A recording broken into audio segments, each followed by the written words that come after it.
Good morning friends. मेरे पिछले video में एडवर्ब की वीडियो में मैंने आपको कुछ वर्ड्स दिए थे और ये जो वर्ड्स हैं मैंने बड़ी मेहनत से इकट्ठे किए हुए हैं।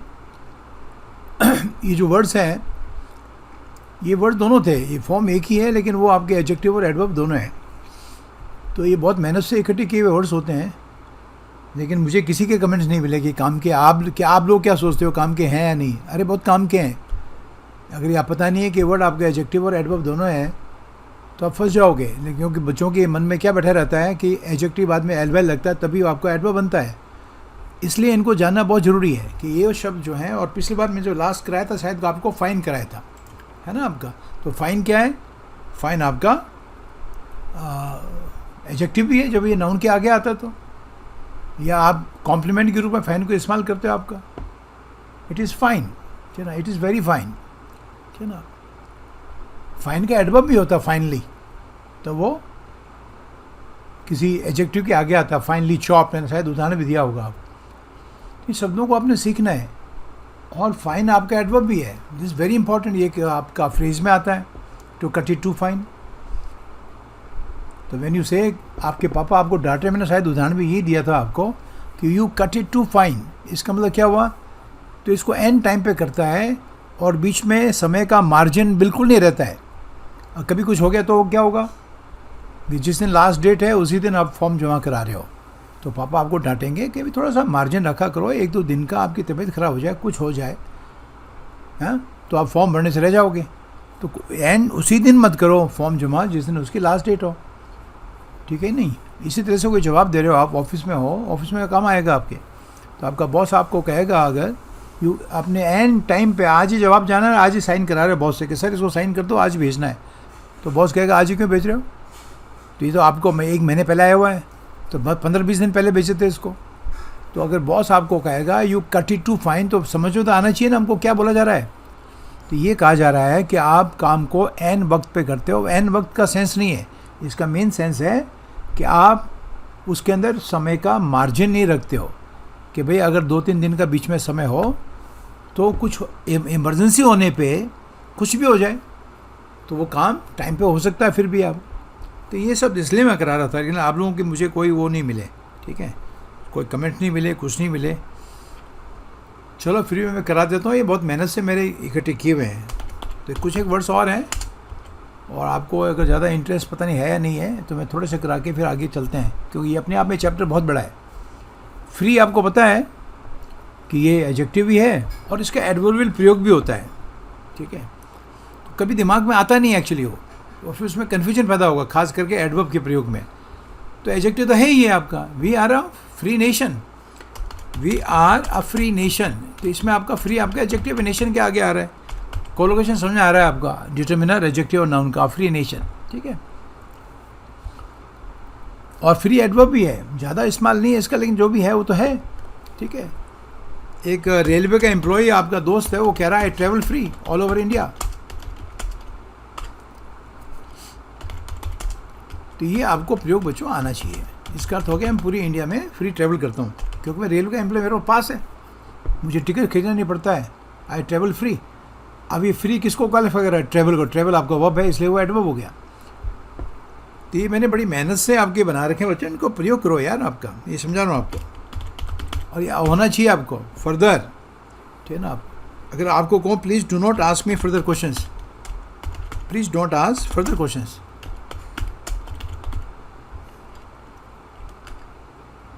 ठीक है।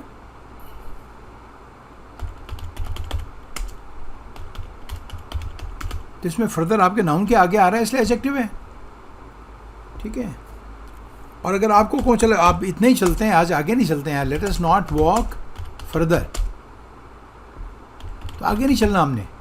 तो इसमें आपका फर्दर आपका एडवर्ब है, क्योंकि वॉक को क्वालिफाई कर रहा है, ठीक है। इसी तरह से हाई, अब एडजेक्टिव मुझे बताने की जरूरत नहीं है आपका, ठीक है ना। The wall is quite high, a high wall, this high wall around the jail. और आपको कहता हूँ यू शुड एम हाई। एक लड़का एमटीएस की तैयारी कर रहा है, उसको तो होशियार है, यू शुड एम हाई यार, थोड़ा सा अपना एम ऊंचा रख।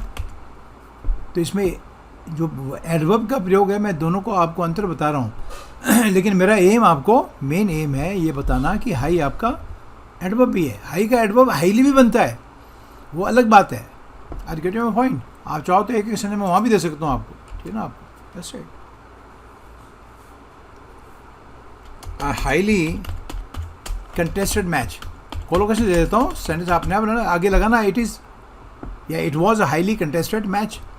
हाईली इसमें एडजेक्टिव के, एडजेक्टिव कंटेस्टेड है, वर्ब की थर्ड फॉर्म उससे पहले आया तो एडवर्ब हो गया वो। ये थोड़ा सा आपने समझना है, नहीं तो एग्जाम में आपका कन्फ्यूजन हो जाएगा, ठीक है। ये नहीं कहना you should aim highly, no, aim high होता है, हाईली नहीं होता है। तो इनके अंतर को समझो बच्चों, तब आप सीख पाओगे, ठीक है। होम आपका एडजेक्टिव भी है, ठीक है ना, आप ध्यान रखना आप, ठीक है। इफ़ आई से आई लाइक होम कुकिंग, तो मेरे को घर में खाना पका हुआ अच्छा लगता है, आई लाइक होम कुकिंग, बिल्कुल ठीक है। इस्तेमाल नहीं करते तो अजीब लगता है आपको। And if you are going home, walking home, I am going home, तो होम इसमें एडवर्ब है, तभी तो इसके आगे प्रीपोजिशन नहीं आता है। आपको समझ आ रहा है, I am going to home नहीं कहते आपके, ठीक है। इट इज़ माई होम कहते हो, तब आपको होम नाउन हो जाता है। शब्दों के प्रति आपकी रुचि बढ़ेगी तभी आप सीख पाओगे, और उसके लिए खूब सारा पढ़ना पड़ता है, ग्रामर किताबों के अलावा खूब सारा साहित्य, और उसको बोलना पड़ता है। ये एडवर्ब के आगे पढ़ेंगे अपन रूल में, कि अगर ये चीज़ें आपकी ज़बान पे नहीं चढ़ेंगी तो आप कब तक याद करोगे रूल्स को, मेरे ये समझ नहीं आता है। ये तो मुंह पे चढ़े रहने चाहिए, ठीक है। आर्ली, आर्ली एडजेक्टिव भी है, और आर्ली आपका एडवर्ब भी होता है, ठीक है ना। आर के बाद में एल वाई लगा हुआ है, आर आपका नाउन है, therefore early is also an adjective आपका। It is an early class, तो एक घंटे घंटे से क्लास होती है, ठीक है। अब आर्ली का प्रयोग अगर आप किसी वर्ब के साथ करोगे, एक लड़का पहली बार दिल्ली गया पढ़ने के लिए, किसी चीज़ के लिए, तो माँ ने कहा तो मेरे हर घंटे फ़ोन करेगा, चलो आपका you will call me early. Early call को क्वालिफाई कर रहा है, इसलिए एडवर्ब है। तो आप लोगों को ये जानना बहुत ज़रूरी है, ये समझा रहा हूँ आपको, ठीक है। नाउ इनसाइड आपका एडजेक्टिव भी है। एक अगर मैं आपको कहूँ, मैं तेरे को अंदर की कहानी बताता हूँ, I will give you an inside story, अंदर की कहानी, दिस कॉल्ड इनसाइड स्टोरी। ये थोड़ा फ़ॉन्ट छोटा कर दो बच्चों, ये बहुत बड़ा फ़ॉन्ट हो गया है ठीक है, सॉरी ये नहीं आया साथ में।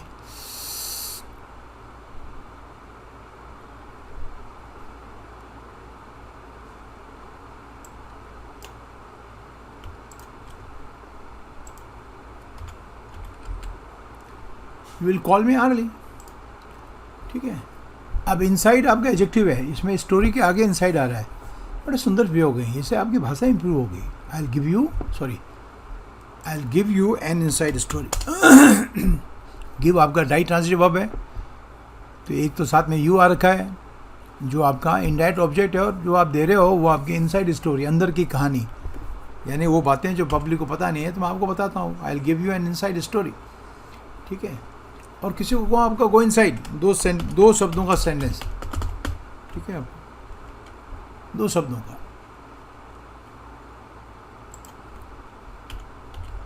ठीक है। तो इसमें आपका इनसाइड जो है आपका एडवर्ब है, वर्ब को क्वालिफाई कर रहा है। गो वेयर, तो ये प्लेस का आपका वो है, सेंटेंस पूरा हो गया। ये दो शब्दों का सेंटेंस हो गया, गो इनसाइड, ठीक है। काइंडली एडजेक्टिव भी है, एडवर्ब भी है आपको, बस है अ काइंडली मैन। अब कई बच्चों को डाउट हो जाता है कि काइंड भी तो कह सकते हैं, बिल्कुल कह सकते हैं, काइंडली भी कह सकते हो, समझा रहा हूँ आपको। तो ये आपको पता होना चाहिए, अब नहीं तो क्या होगा, सेंटेंस में लिखा होगा ही सच ए काइंडली मैन, आपको ये तो गलत है यार, ये तो होना चाहिए था ही सच ए काइंड मैन। अरे काइंड मैन भी ठीक है, काइंडली मैन भी ठीक है। चलो मैं आपको इसको डिक्शनरी दिखाता हूँ, इसलिए आपको कह रहा हूँ यार भैया इसको थोड़ा ध्यान से करें, किसी चीज़ को लाइटली मत लो, नहीं तो गड़बड़ हो जाएगा। तो काइंडली एडवर्ब यार, काइंडली आपका एडजेक्टिव है।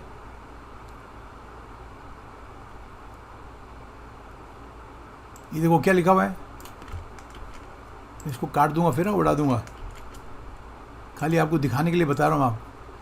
काइंडली एडजेक्टिव भी है, दिखाई दे रहा है आपको। एंड काइंडली पर्सन और action is a kind one, a kind one. तो आपको दोनों आने चाहिए ना, ये कह रहा हूँ मैं आपको। आई होप कि आपने देख लिया और मैं इसको हटा रहा हूँ अभी आपका। हाँ, तो काइंडली मैन भी हो सकता है। एंड अगर मैं आपको सलाह दे रहा हूँ कि तुमको दया करके कोई एक्शन करना चाहिए, तो मैं आपको कहूँगा यू शुड। या आपने नहीं किया किसी सिचुएशन में, तो आपको मैं परफेक्ट इन्फिनिटिव का सेंटेंस दे रहा हूँ, ठीक है, शुड हैव के साथ में, और उसका अर्थ मैं बता चुका हूँ आपको नॉन फाइनाइट वर्ब्स में कि you should have acted kindly. तो इसका मीनिंग हो गया यू शुड हैव एक्टेड, जो आपने नहीं किया, you should have acted kindly. तो इसमें मतलब you should have acted in a kind manner. तो यहाँ पर काइंडली का अर्थ है इन ए काइंड मैनर, ठीक है, तेरे को दयापूर्वक व्यवहार करना चाहिए था, ये इसका मीनिंग हो गया, ठीक है। लास्ट लास्ट एडजेक्टिव ही है आपका, है ना आपका। I was the last guest to come, मैं आने वालों में, मेहमानों में लास्ट था। ये कोलोकेशन नजर आ रहा है आपको, द लास्ट गेस्ट। बार बार समझाता हूँ, ये कोलोकेशन पकड़ा करो, डिटरमिनर एडजेक्टिव नाउन, ठीक है। एंड इफ आई से केम लास्ट, कोई रेस थी या कुछ भी था तो अंत में आया, तो इसमें आपके लास्ट जो है कम को क्वालिफाई कर रहा है, कम आपका वर्ब है, इसलिए लास्ट आपका लास्ट राइट। और इसका एडवर्ब लास्टली भी होता है, जो आपका एक सेंटेंस क्वालिफाइड माना जाता है, ठीक है। जो आप सीक्वेंस कोई चीज़ बताते हैं, पहले, firstly, secondly and lastly. Firstly आपने किसी के खिलाफ एक्शन लिया तो भाई क्यों किया, अरे पहले तो लास्ट में आया, पहले तो लेट आया। Firstly comma he came late. Secondly, he behaved rudely with me, and lastly, he had an argument with me. ये हो गया। तो सीक्वेंस बताने तो ये आपने ध्यान रखना है आपके लैंग्वेज के रूप में, ठीक है। लेट इसी तरह से है, हालांकि मैंने तो बहुत सारे बना रखे हैं, लेकिन दो चार बना के इसको बंद करूँगा, लेकिन मुझे बहुत सारा इसमें पढ़ाना है आपको, ठीक है। It is a late train. किसी ने कहा आपको यार मेरे को जाना है, आप तो लंच करा के डिनर करके जाओ, क्या नहीं, ठीक है ना आपका। You can catch a late train, मतलब इसका मतलब ट्रेनें और है, तो 9 बजे के बजाय तो 11 बजे की ट्रेन पकड़ लेना, लेट ट्रेन। और ये फ्रेज में टू कम लेट या ही केम लेट, इसमें लेट आपका एडवर्ब हो गया, लेटली इसका दूसरा एडवर्ब है। और लेटली तब लेटली का अर्थ होता है recently. I haven't seen him lately, तो यह प्रयोग सबको आना चाहिए यार आपका, बहुत इंपॉर्टेंट है ये, समझा रहा हूँ आपको, ठीक है। तो लेट क्या है, दोनों है, एडजेक्टिव और आपका एडवर्ब भी, और लेट का एक एडवर्ब और बनता है वो लेटली, तब इसका मीनिंग हो जाता है recently. I haven't seen him lately, इसका मीनिंग क्या हुआ, मैंने रिसेंटली इसको नहीं देखा। I have not seen him lately. और मैंने शुरू में कहा था आपको कि एडवर्ब बहुत सारे हैं, और इन एडवर्ब का प्रयोग आपको अच्छी तरह से लैंग्वेज के रूप में आना चाहिए, ध्यान रखना, ठीक है।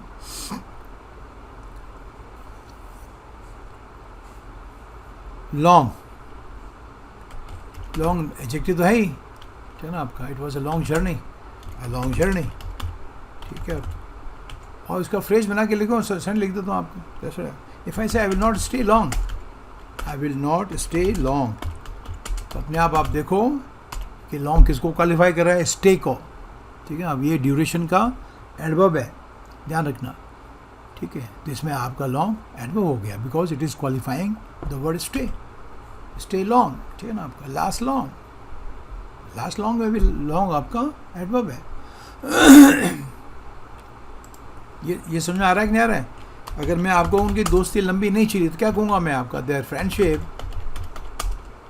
डिड नॉट लास्ट लॉन्ग, ठीक है। तो इसमें लॉन्ग क्या हो गया, एडवर्ब हो गया। लास्ट आपका इसमें वर्ब है। नेक्स्ट वर्ड लिखिए आपका मंथली हो, वीकली हो, ईयरली हो, ये सब आपके एक ही कैटेगरी में आ जाएंगे, ठीक है। अब मंथली मैगजीन, कोलोकेशन पता लग रहा है, ये आपका एडजेक्टिव है, महीने में आती है आपका।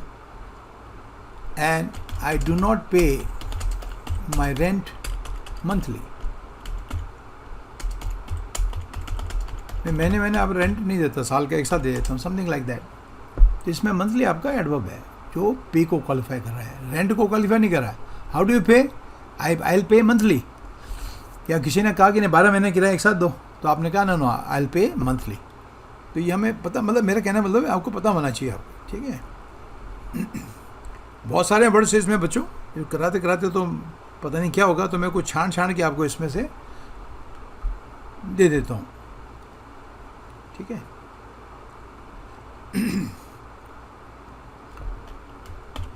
Straight, draw a straight line. Straight line में स्ट्रेट आपका एडजेक्टिव है। और अगर मैं सेंटेंस दे देता हूँ, ठीक है आपको।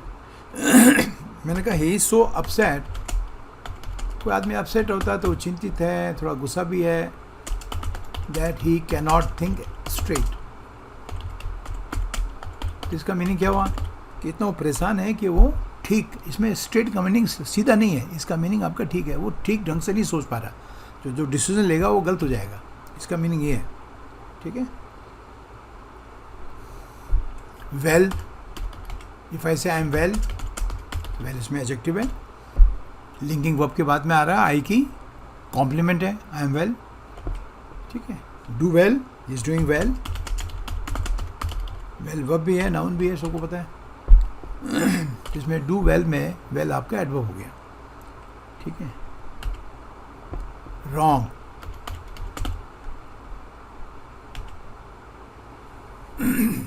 रॉन्ग एडजेक्टिव भी है, ठीक है। A wrong answer, and you guessed wrong, you देने गलत अंदाजा लगा, यू गेस्ड रॉन्ग, रॉन्गली नहीं है ना आपको, दैट्स राइट। आपको रॉन्गली का प्रयोग ऐसे करो आपका, अ रॉन्गली स्पेल्ड वर्ड, तब इसका प्रयोग आप एडजेक्टिव के आगे इस्तेमाल करें, रॉन्ग का प्रयोग।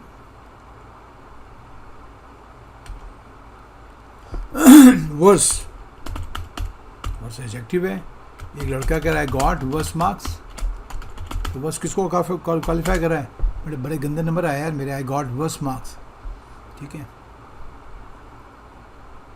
और टू डू वर्स, और दूसरा ने जवाब दिया आपको, अरे यार तेरा क्या है, मेरे भी खराब है, I did worse than you did. तो इसका तो हो गया जो तेरे से मेरा नंबर फॉर्मर बड़े गलत आए। तो ये थे बच्चों आपके कुछ वर्ड्स, और भी हैं लेकिन बहुत लंबा हो जाएगा ये। इससे पहले अपन एडवर्ब्स का एक क्लासिफिकेशन कर रहे थे, तो उसमें पहला वर्ड एडवर्ब मैंने आपको दिया था एडवर्ब्स ऑफ मैनर, उसी को मेरे ख्याल से हम लोग डिस्कस करते हैं, एडवर्ब्स ऑफ मैनर। ये जो कैटेगरी है बच्चों, ये सबसे ज़्यादा इसमें एडवर्ब्स होते हैं। एडवर्ब्स ऑफ मैनर का अर्थ होता है कि ये एडवर्ब ये बताते हैं कि वो कार्रवाई कैसे हो रही थी, ठीक है, किस वे में हो रही थी, ये इसका उत्तर होता है, क्या तरीका था करने का आपका। तो अगर मैं आपको कहूँ कि एडवर्ब मैनर्स क्या होते हैं, ठीक है, तो they indicate, they means adverb manners indicate, ठीक है, how an action is taking place, ठीक है। और ये भी कह सकते हो, और इन व्हाट वे, किस तरीके से, और बाय व्हाट, एक ही बात है, बाय व्हाट मेथड, ये बताते हैं ये एडवर्ब, ठीक है। और ये हम ऐसा वर्ब को क्वालिफाई करते हैं आपका, कि लाफ्ड बॉइस्टरसली। तो अगर आपको डाउट होता है तो आप हाउ का सवाल पूछो आपका, हाउ डिड ही लाफ, तो जवाब मिलेगा बॉइस्टरसली। तो बॉइस्टरसली आपका एडवर्ब ऑफ मैनर हो गया, ठीक है ना आपका। He spoke passionately on this topic, तो हाउ डिड ही स्पीक, तो जवाब मिलेगा आपको पैशनेटली, यानी बहुत ही जोश के साथ में, ठीक है ना। ही बैटेड सुपर्बली, तो कैसे बैट किया उसने, बड़े शानदार ढंग से किया, आपका सेंचुरी मारी, ही बैटेड सुपर्बली। तो ये आपके एडवर्ब्स हैं, ये बहुत सारे हैं, ये कम नहीं है आपका, हाँ ठीक है। तो आपको ये बहुत सारे सीखने पड़ेंगे, ठीक है। और ये इसकी कैटेगरी बहुत है, तो इसको आराम से आपको आ भी जाएगा, बस शब्द आने चाहिए आप, ठीक है नहीं, ठीक है ना। He worked diligently. तो how did he work? He worked in a diligent manner. In what way का जवाब हो गया? He worked diligently and passed the test. और टेस्ट पास कर लिया उसने. That's right. ठीक है ना? He studies hard. That's right. बहुत मेहनत करके पढ़ता है आपका. ठीक है ना? That's right. तो ये मैनर बताता है आपका. It is raining heavily या incessantly, बिना रुके, continuously. ये सारे मैनर्स हैं. continuously और या continually या intermittently.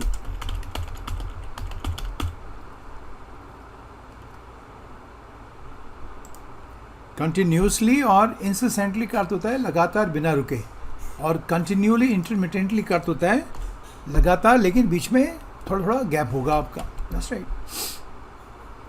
ठीक है.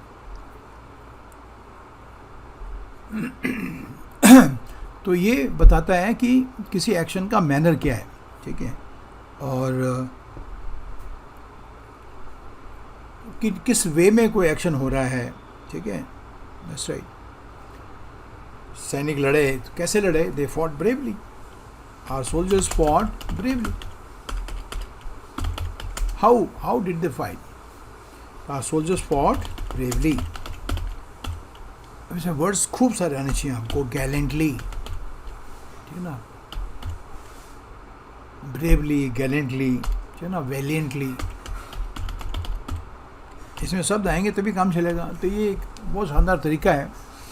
और शुरुआत में मैंने आपको, अगर याद हो तो मैंने आपको बताया भी था कि जो 4 पार्ट ऑफ स्पीच है, नाउन, एडजेक्टिव, वर्ब, एडवर्ब, इसी से वॉक्या बनती है. तो इनको ढंग से करोगे तो आपकी वॉक्या अपने आप ही अच्छी हो जाएगी. आप वेलिएंट का अर्थ होता है बहादुर, गैलेंट, ब्रेव. ठीक है ना. एलवाई लगाए, सारे एडवर्ब बन गए. Adverb manners. ज़्यादातर आपके जो वो हैं एडवर्ब्स और मैनर्स हैं वो एलवाई वाले शब्द हैं. एडजेक्टिव प्लस एलवाई वाले आप है नहीं आप. That's right. ठीक है ना. He ate his dinner voraciously. Voraciously का अर्थ ही होता है hungrily, बुक्कड़ की तरह. Ravenously, ये मैंने शायद आपको वर्ड कराया भी है, ऐसा मुझे याद आ रहा है. ठीक है. That's right आप. ठीक है ना. ये आपने ध्यान रखना है. He played exceedingly well. मैंने इसका ऐसे उदाहरण गलत दे दिया है क्योंकि ये एक्सीडिंगली का अर्थ होता है, ठीक है ना, जो आपका ये क्या कहते हैं उसका क्वांटिटी का, डिग्री का आपका वो है. एनीवे कोई बात नहीं. ठीक है. लेकिन आगे इसको हटा दो तो वेल आपका एडवर्ब ऑफ मैनर हो गया. ऐसे सीख लो, रहने दो उसको. क्या हुआ? ये भी तो आना चाहिए कि एडवर्ब दूसरे एडवर्ब को क्वालिफाई कर सकता है. Are you getting my point? They played well, तो वेल क्या है? एडवर्ब ऑफ मैनर है. कितना वेल, तो उसकी डिग्री बताने के लिए आपके पास है. धीरे धीरे से this is how we learn कि एडवर्ब से डिग्री भी पढ़ेंगे अपन इसको. तो how did they play, how well did they play. How well, well तो खेला उन्होंने, अच्छा तो खेला, लेकिन कितना अच्छा खेला. तो दिस हाउ वी लर्न कि दे प्लेड एक्सीडिंगली वेल. ठीक है ना. एक्सीड का अर्थ होता है किसी चीज़ से ज़्यादा होना, यानी बहुत अच्छा उन्होंने खेला. ठीक है. ये बेसिक चीज़ें हैं आपकी.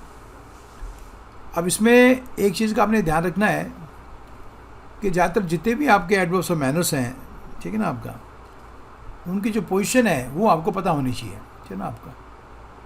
तो इसकी बेसिक चीज़ें 2-3 चीज़ें मैं आपको बता देता हूँ. एक तो आपकी अगर वर्ब इंट्रांजिटिव है, ठीक है ना, इफ वर्ब इज इंट्रांजिटिव. अब ये आपको हमेशा ध्यान रखना है. इंट्रांजिटिव क्या हो गया? जिसका कोई ऑब्जेक्ट नहीं होगा. ठीक है. अगर वर्ब आपकी इंट्रांजिटिव है, ठीक है, the adverb will be placed, common sense की बातें हैं, will be placed after the verb. वो क्यों? वो इसलिए क्योंकि आगे जगह खाली पड़ी हुई है आपका. नहीं समझे आपका? आगे जगह खाली है. जैसे उदाहरण दिया था ना मैंने आपको, ही स्माइल्ड सरकास्टिकली. व्यंग्यात्मक रूप से हंसा हो, ये हो गया। तो स्माइल की आगे जगह खाली पड़ी हुई है, तो उसके बाद में लगा दो आप। जब आपकी, लेकिन इसकी जगह यही रहेगी, आप ये नहीं कह सकते ही सरकास्टिकली स्माइल, वो गलत हो जाएगा, ठीक है। और आगे कोई दूसरा प्रिपोजिशनल फ्रेज आ सकता है, स्माइल सरकास्टिकली एट मी, उसमें कोई दिक्कत नहीं है। लेकिन ऐसे में आपने एडवर्ब को वर्ब के पहले नहीं लगाना है। अगर ऐसे आप कहोगे ही सरकास्टिकली स्माइल्ड एट मी, तो गलत हो जाएगा, ये गलत हो जाएगा, दिस रॉन्ग, ठीक है ना। तो अगर वर्ब इंट्रांजिटिव है तो उस एडवर्ब को आप इंट्रांजिटिव वर्ब के तुरंत बाद में लिख दो कि आगे जाके खाली पड़ी हुई, कुछ है ही नहीं आप, ठीक है, जैसे, ठीक है। उसने जैसे स्पीक है, तो स्पीक आपका इंट्रांजिटिव वर्ब है। ही स्पोक ब्रिलियंटली, कैसे बोला वो, बहुत शानदार बोला यार। कहीं आपकी कोई प्रतियोगिता हो रही तो शायद आपकी डिबेट की, ही स्पोक ब्रिलियंटली, जैसे आगे लगा सकता हूँ दिस टॉपिक, उसमें कोई दिक्कत नहीं है। ब्रिलियंटली वर्ड जो है स्पीक को क्वालिफाई कर रहा है। तो how did he speak, brilliantly. Brilliantly आपका एडवर्ब ऑफ मैनर हो गया, ठीक है। अब ये नहीं कह सकते आपका ही ब्रिलियंटली स्पोक, वो गलत हो जाएगा, ये कह रहा हूँ आप, ठीक है। तो कॉमन सेंस की बातें हैं कि अगर आप वर्ब आपकी इंट्रांसिटिव है तो उसके तुरंत बाद में लिख दो उसको, कोई दिक्कत की बात नहीं है। और अगर वर्ब ट्रांसिटिव है, इफ वर्ब इज ट्रांसिटिव, तो अब कैसे करोगे आप।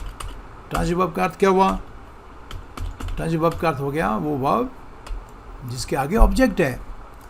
एक एक्शन का डूअर है, दूसरा एक्शन का रिसीवर है, तो एक्शन का रिसीवर इज कॉल्ड ऑब्जेक्ट, वो लगा हुआ है, ठीक है ना। आपको जैसे अगर मैं आपको ही बीट इज सन, तो बीट आपकी वर्ब है, जो पीटने काम किया वो ही है, जिसको पीटा गया वो ही सन है। अब आपने इसमें एडवर्ब लगाना है कि उसने अपने बेटे को बुरी तरह से पीटा। अब इसमें कॉमन सेंस है, तो अगर आपका एडवर्ब मैनर आपने लगाना हो तो वर्ब के ऑब्जेक्ट के बाद में लगाए, ही बीट हिज सन बैडली। और ये वर्ब से पहले भी आ सकता है, ही बैडली बीट हिज सन।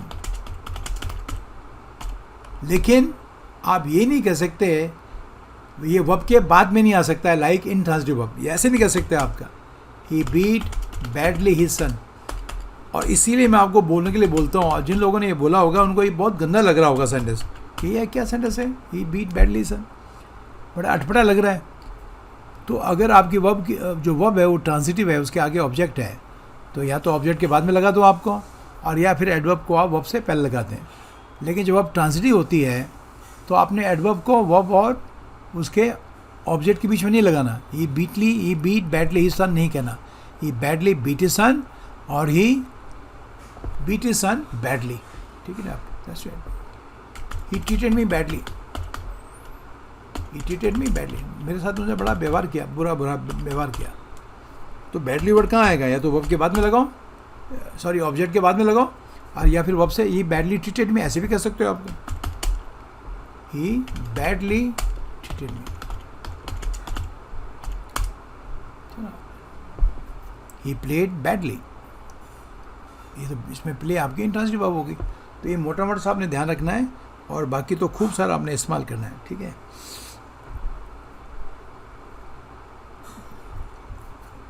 इसमें एक चीज़ का आपने और भी ध्यान रखना है, ठीक है। जैसे अगर मैं आपको कहूँ कि इसके जो और भी इसके प्रयोग हैं इसके, तो उसमें जो सीक्वेंस बनती है ना आपका, ठीक है ना, सीक्वेंस बनती है एडवर्ब्स की, तो मैंने आपको शायद बताया भी होगा कि वो सीक्वेंस होनी चाहिए MPT। अगर आपके एक से ज़्यादा एडवर्ब आते हैं तो पहले मैनर आता है, उसके बाद में प्लेस आता है, मैनर, प्लेस एंड टाइम, ये आपका सीक्वेंस होता है जनरली, ठीक है।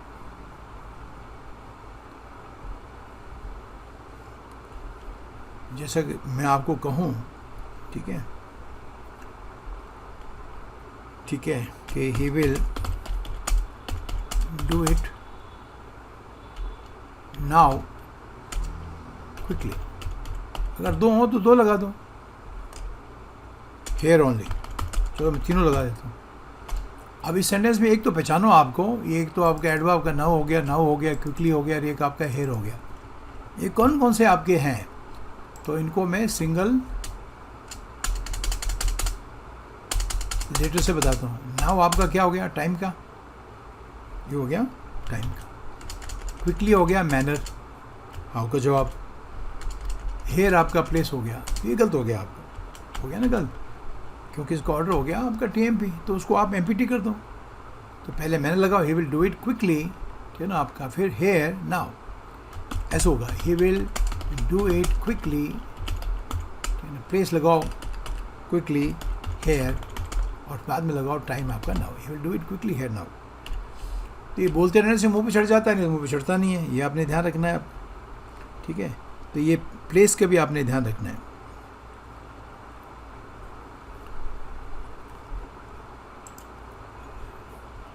जैसे इंग्लिश में अक्सर होता है, हर एक चीज़ के अपवाद भी होते हैं, इसके भी थोड़े से आपके एक आधे अपवाद वो मैं आपको बता दूँ, ठीक है। पहले एक सेंटेंस लिख लो, उससे आपको काफ़ी कुछ क्लियर हो जाएगा, ठीक है। इफ आई से we could see clearly, we could see clearly a strange shadow emerging, जानबूझ के लंबा किया है क्योंकि ये रिक्वायरमेंट है इसमें, emerging out of the bushes ahead। इस सेंटेंस थोड़ा आप एनालाइज करें। आपने एक छाया को, एक अजीब सी छाया को बुशेस के आगे से निकलते हुए देखा, आपने ये कह रहे हैं आप। इसमें क्लियरली आपका एडवर्ब मैनर है, वर्ब के बाद में आया है, ठीक है, वर्ब के बाद में आया है, ठीक है। और जो ऑब्जेक्ट है सी का, क्या सी किया आपने, आज स्ट्रेंज शेडो, आगे सारे वर्ड्स क्वालिफाइंग है, are you getting my point. तो अभी आपका देखो ऑर्डर क्या हो गया, ये तो क्लियरली तो हो गया आपका मैनर, और अ स्ट्रेंज शेडो हो गया इसका ऑब्जेक्ट, हो गया ना बच्चों ये, और ये सी हो गया। अब इसको गौर से देखिए, आपको मैं इसको सिंगल लेटर से रिप्रेजेंट करता हूँ। तो सी तो हो गया वर्ब, ये वी हो गया, ये एडवर्ब ऑफ मैनर हो गया, और ये इसका ऑब्जेक्ट हो गया, ठीक है। तो मुझे ये बताइए, ये वर्ब कैसी है, सी आपकी ट्रांजिटिव वर्ब है। आप सी तुम आप करते हो, मतलब करने वाला, और किसी न किसी को देखते हो। तो ये जो ऑब्जेक्ट इस वक्त आ रहा है, तो इसका मतलब सी कैसी वर्ब है, ट्रांजिटिव वर्ब है। और मैंने आपको क्या बताया था, ट्रांजिटिव वर्ब और उसके ऑब्जेक्ट के बीच में कभी भी एडवर्ब का इस्तेमाल नहीं होगा, तो उसी का ये अपवाद है। अब इसके पीछे रीज़न है, अगर आपका जो ऑब्जेक्ट बहुत लंबा हो, जो इसमें है, ये लंबा इसलिए हो गया है कि ऑब्जेक्ट के अलावा उसमें दूसरे वर्ड्स भी हैं जो उसको और डिस्क्राइब कर रहे हैं, जिनको एडजंक्ट्स या कंजंक्ट्स भी कहते हैं आप, और जोड़ दिया आपने, तो लंबा हो गया ऑब्जेक्ट। तो ऐसे में एडवर्ब को आप उस ऑब्जेक्ट के पहले लगा सकते हो, ऑर्डिनरी टर्म में नहीं लगा सकते। अरे get him fine. If I say his mother kissed him lovingly, तो लविंगली एक वर्ड है एडवर्ब का, वो मैनर है, तो आपने कहाँ लगाया, वर्ब के ऑब्जेक्ट के बाद में, या इसको ऐसे भी कर सकते हो, इस मदर लविंगली किस्ड हिम, ये मैं आपको बता चुका हूँ। इस मदर, ये थोड़ा ध्यान से करना पड़ेगा, इस मदर लविंगली किस्ड हिम।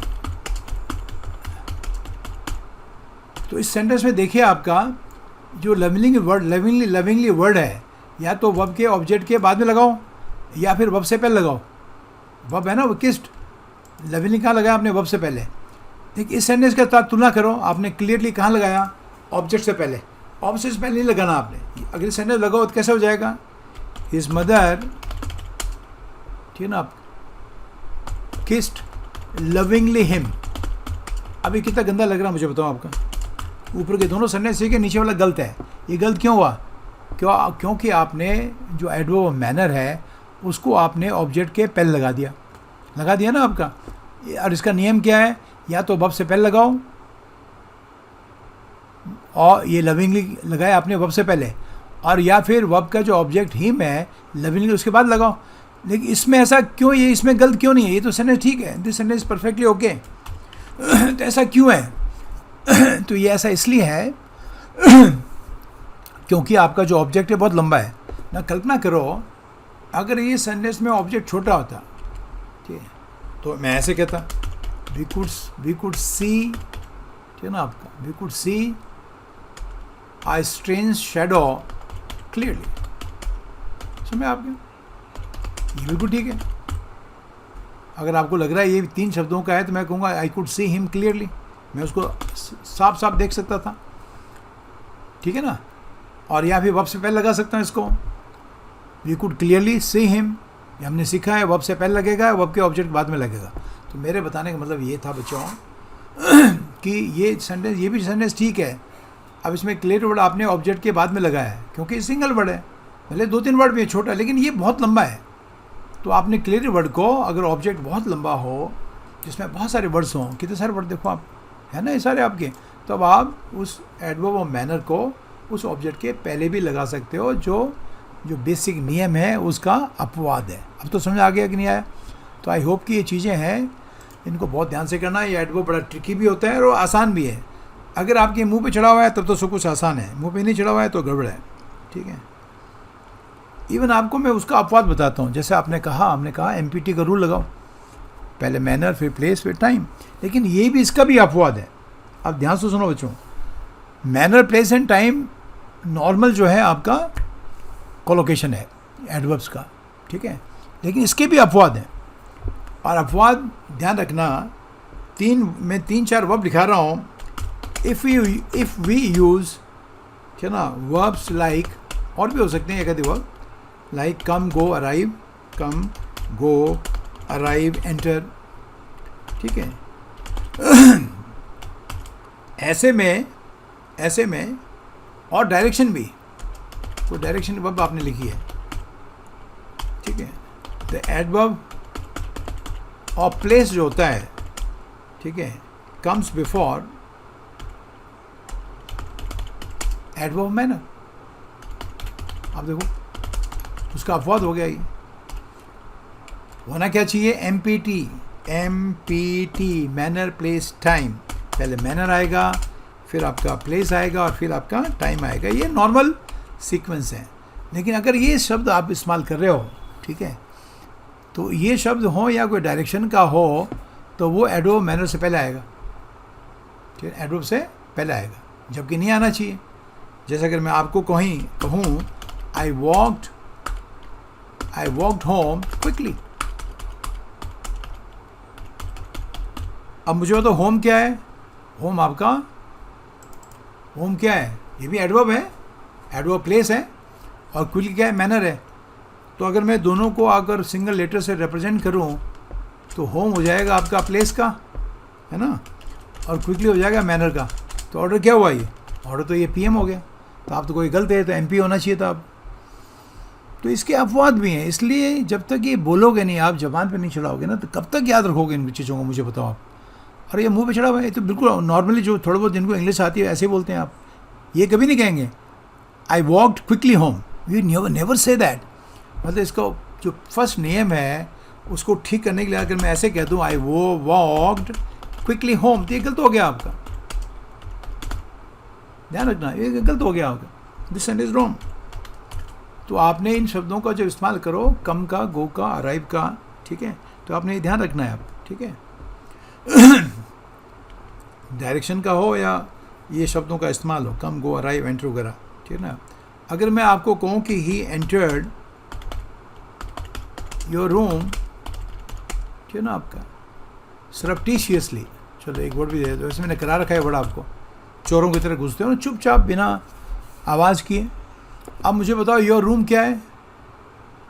ये तो प्लेस हो गया, और सरप्टिशियसली क्या हो गया? मैनर हो गया। तो प्लेस कहाँ आया? तभी तो adverb place comes before adverb manner, लिखा ना ऊपर आपका, ये इसलिए लिखा है। तो इन शब्दों के साथ में, एंटर के साथ में, गो के साथ में, अराइव के साथ में, ठीक है, आपने जो आपका एडवर्ब प्लेस है that comes before the adverb manner, तो उस रूल का अपवाद हो गया। जो रूल कहता है कि आपका जो सीक्वेंस है ये आपका MPT होना चाहिए। तो बच्चों ये रूल बहुत सारे हैं, किस किस के रूल याद करोगे आप? इसलिए मैं बार बार कहता हूँ आपको, और हमेशा कहता हूँ, क्लास में कहता हूँ, यहाँ कहता हूँ कि इंग्लिश को भोला करो। ये कब तक याद रखोगे आप? ये इतनी सारी चीज़ें हैं, वो याद हो ही नहीं सकती आप। कुछ टाइम के बाद दिमाग तो बनना जाएगा, क्या क्या याद रखा जाए। तो आपने इन चीज़ों को लैंग्वेज के रूप में अपने ज़बान पर चढ़ानी है, और ये बिल्कुल नेचुरल है।